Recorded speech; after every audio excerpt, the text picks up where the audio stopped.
Welcome to every video we make. We use one little thing and then we build the narrative out of it. Brie Larson says one fucking thing and we make a whole video out of it. That's what we do. Words are flowing out like woke Mary Sue, objective truth. They don't mean much, but nothing ever does across the griftiverse. With Friday Night Tights, Nerdrotic can at once outsource the brainstorm and see to it that the wider Nerdrotic family of chuds is fully equipped with the resulting talking points to dust off and use whenever.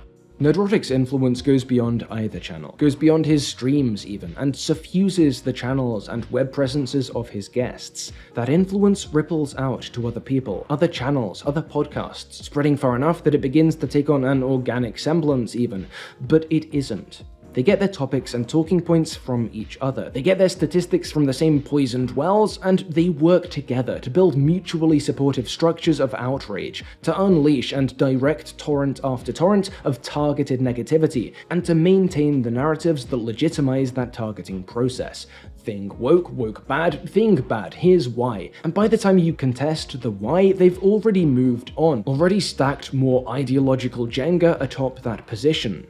That pattern is wider than Nerdrotic's network. The web it's produced is a multi-centered one, but in Nerdrotic, on his channels, in these streams, and in those adjacent web presences, it's perhaps more blatant than anywhere else. That is, if you know what you're looking for. If you don't, if you take these guys at their word, consume the misinformation, the notions of objective flaws resulting from either imbecilic writers only bothered about getting paid by woke Disney, or just from degenerate moral failings, if you see the similarity in content strategy, not as the result of coordination, but as organic, various free thinkers just happening to arrive at the same obvious conclusions, you start getting angry, start getting suggested little else by the algorithm, and the cycle begins.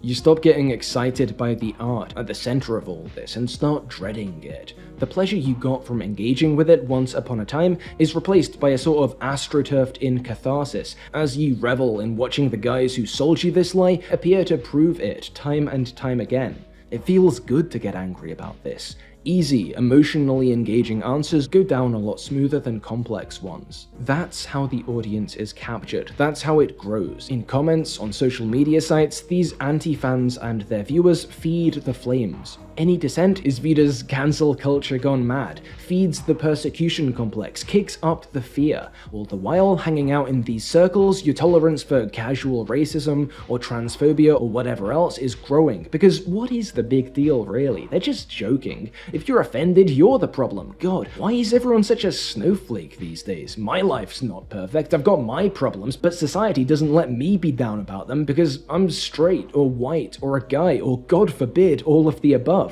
And all those movies, games, TV I used to like, they all hate me for that. Apparently, I saw it on YouTube. You know, maybe there should be more people like me on screen. Maybe we really are under attack. Man, it seems like there's only a few sensible people left. People who get this. Oh boy, one of them's uploaded a new video. People who are unfamiliar or less familiar with Nerdrotic et al. Seeing and critiquing a video like this are always going to focus on the specifics of these videos, the critiques and comments that jump out as wrong or offensive, rather than those trends and patterns behind those specifics. Because, well, if they're not familiar with the MO, if they don't have that context, the comments, the thumbnail, and everything else seem like random, discrete instances of ignorance, bigotry, and poor criticism. And if someone's ignorant, you can correct them. If the nitpickers can be proven wrong, maybe they'll know for next time. And if the grounds of those generalizing assumptions can be debunked, maybe those assumptions will stop. But as we've seen, the details, the specifics, aren't the point. They're the excuse. Callouts are satisfying, but they don't really move the needle. The root of the problem here has nothing to do with tacos, nothing to do with Blue Beetle even. The problem is the pattern of selective scrutiny that determined well before that stream was ever planned that Blue Beetle would be subjected to that torrent of negativity, and that the torrent's constituent nitpicks and criticisms would necessarily be molded into one more reactionary warhead for the culture war. Culture war is good. We're in the fucking culture war, whether we like it or not. Yes. We are in it. and it's going to last a while, and it was never going to be fucking easy. Blue Beetle, the taco bouting of Blue Beetle, these are but single points in that pattern.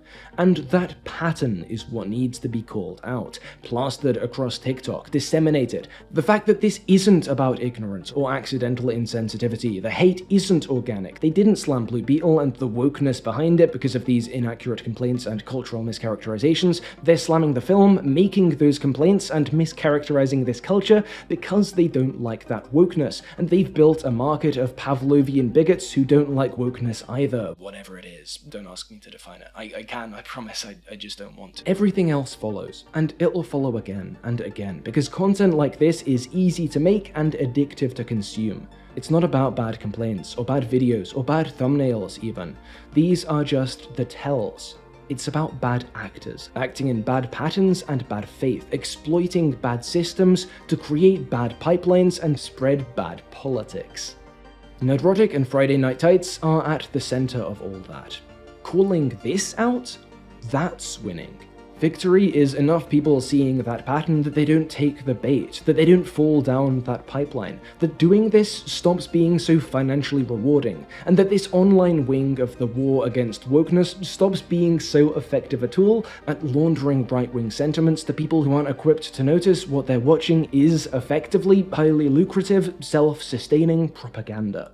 The subtle but ever-present racism is something I couldn't ignore. None of this is to say that in the course of this, no good criticisms will be made, or that no bad movie will be slammed. It's to say, that isn't the reason these videos exist. And none of this is to say that all of Nerdrotic's guests and collaborators, regular or occasional, are in on it too. It's to say that they don't need to be in on it to be useful to it, because every head in the call means more complaints, valid or otherwise, added to the torrent, means more borrowed legitimacy, means it's harder and harder for people without this frame of reference to separate content like this from organic critique, and that it's more and more tedious, and I might add, backlash-inducing, for people in the know to try and help out.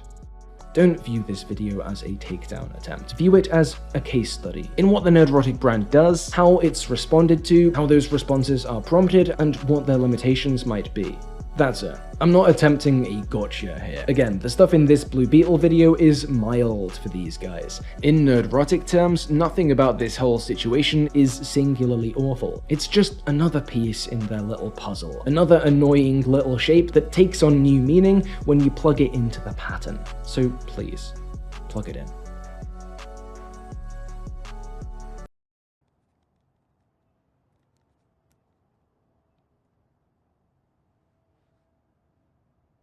Star Wars is dead for $50. MCU for $20. Star Wars is dead for $20. I used to sell toxic poison to kids to feed my habit and make money, and I went to jail. Now I sell toxic poison to kids to feed my habit and make money on YouTube.